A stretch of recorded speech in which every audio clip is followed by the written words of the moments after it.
a mutuality and there's a recognition of our interdependence that requires of this moment that we direct a statewide order for people to stay at home.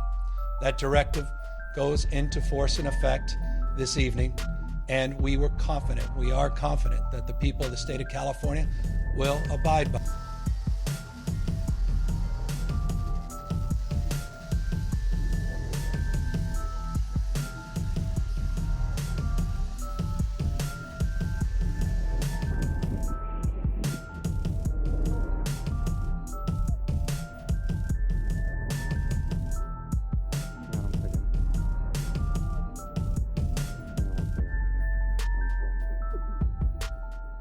As President Trump announced on Wednesday, the United States and Canada jointly agreed to restrict all non-essential traffic across our border. This decision goes into effect tonight at midnight. The restrictions will be reviewed after 30 days, and they exclude traffic and movement across the border for work or other essential reasons. We're grateful to have such an outstanding friend to the north who is committed, as we are, to defeating this virus. After days of historic declines, the Dow closed up nearly 1,100 points yesterday, the largest single-day point gain. The Dow is moving back towards the lows of the day. All 30 Dow stocks are now in the red, and the Dow's gains for the year are gone. A distant memory. It was another roller coaster day on Wall Street. Following yesterday's 1,000-point surge, stocks plummeted as much as 600 points today. Then they came roaring back. On Wall Street, which is giving investors a major case of whiplash, the market's plunging again today. What the heck is going on? So the message, I think, for spring breakers is that the party's over in Florida. You're not going to be able to congregate on any beach in the state. Many of the hot spots that people like to go to, whether it's Miami Beach, Fort Lauderdale, Clearwater Beach, are closed entirely for the time being. The bars are closed, so you're not going to have a place to congregate there. So we would just tell those folks, maybe come back next year when things are better, but that is not what we're looking for here in the state of Florida. We do have big news on Microsoft today, announcing that co-founder Bill Gates is going to be stepping down from the company's board of directors to focus more really on his philanthropic pursuits. We know he is passionate about areas like global health, education, climate change. And now this, Georgia, Kentucky, Louisiana, Maryland, Ohio, all states postponing their elections. We at WION have been tracking the outbreak of the coronavirus across the world. We've brought you ground reports from Wuhan, but now the focus is on one question. Is the coronavirus a biological weapon? I also want to announce today that the United States and Mexico have agreed to restrict non-essential travel across our shared border. Both our countries know the importance of working together to limit the spread of the virus. Hi, Dr. Kettner. Welcome to Checkup. Thank you. You teach at the University of Manitoba. You're a former chief medical officer, I understand. Yes. So what do you think about how we're coping right now? Well, I don't know what to think, frankly, but I'll tell you what I do think. First, I want to say that in 30 years of public health medicine, I have never seen anything like this, anything anywhere near like this. And I'm not talking about the pandemic, because I've seen 30 of them, one every year.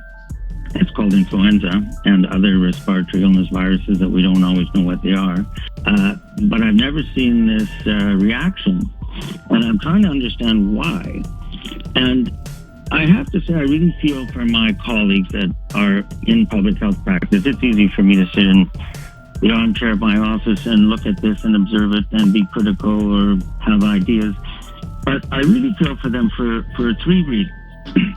One is that the data they're getting is incomplete to really make sense of the size of the threat. We're getting very crude numbers of cases and deaths, very little information about testing rates, contagious analysis, severity rates, who's being hospitalized, who is in intensive care, who is dying. What are the definitions to decide if someone died of the coronavirus or just died with the coronavirus?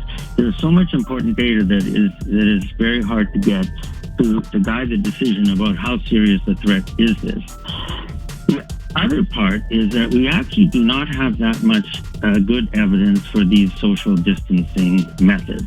There was just a couple of reviews in the CDC Emerging Infectious Diseases Journal, which showed that although some of them might work, we don't really know to what degree, and the evidence is pretty weak.